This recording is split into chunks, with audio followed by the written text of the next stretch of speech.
दीपिका कक्कड़ के जून में liver tumour की सर्जरी हुई जो कि करीब 14 घंटे तक चली, जिसमें एक्ट्रेस के लीवर का कैंसर से ग्रस्त आधा हिस्सा निकाल दिया गया था।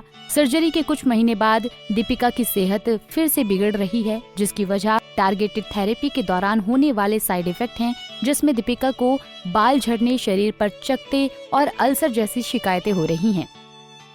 दीपिका ने हाल ही में अपनी हेल्थ अपडेट दी और कहा कि मुझे आपकी प्रार्थनाओं की जरूरत है, कृपया प्रार्थना करें कि सब ठीक हो।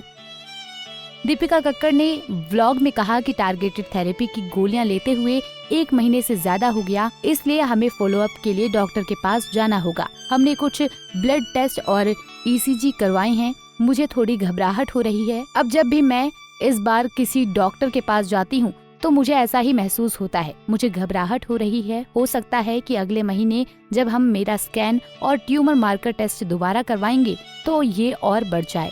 हालांकि फॉलो अप के बाद दीपिका कक्कड़ ने बताया, मैंने डॉक्टरों को अपनी चिंताएं बताई। मेरी नाक और गले की समस्या, अल्सर और हथेली पर चकत्ते, ये सब उस दवा के साइड इफेक्ट्स हैं जो मैं टारगेटेड थेरेपी के लिए ले रही हूँ। अगर सूजन बहुत ज्यादा बढ़ जाए तो इन साइड इफेक्ट्स को ठीक करने के लिए मुझे दवाएं दी गई हैं। टैबलेट की वजह से मेरे बाल भी झड़ रहे हैं। ये साइड इफेक्ट सिर्फ 10% लोगों में होता है और मैं भी उनमें से एक हूँ, लेकिन मुझे शिकायत करने की कोई बात नहीं है क्योंकि दवा लेना ज्यादा जरूरी है।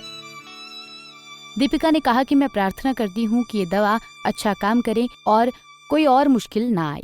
सौभाग्य से मेरी ब्लड रिपोर्ट और ECG सामान्य है। मेरा शरीर इस गोली को अच्छे तरीके से स्वीकार कर रहा है। बस कुछ मामूली साइड इफेक्ट हैं। अगले महीने मेरी सर्जरी को 3 महीने हो जाएंगे और मेरा पहला स्कैन होगा।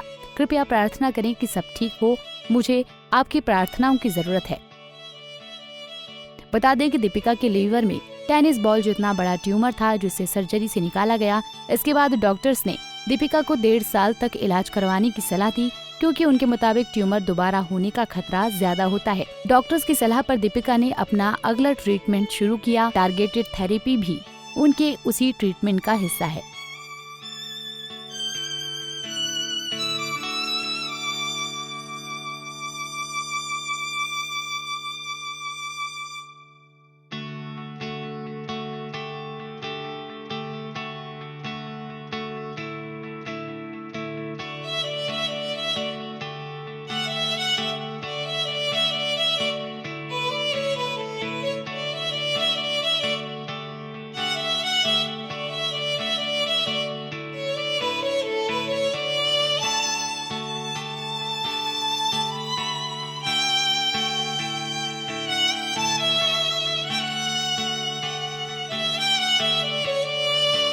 ऐसे ही और वीडियोस के लिए आप नारी के पेज को YouTube पर सब्सक्राइब, Facebook पर लाइक और Insta पर फॉलो करना ना भूलें।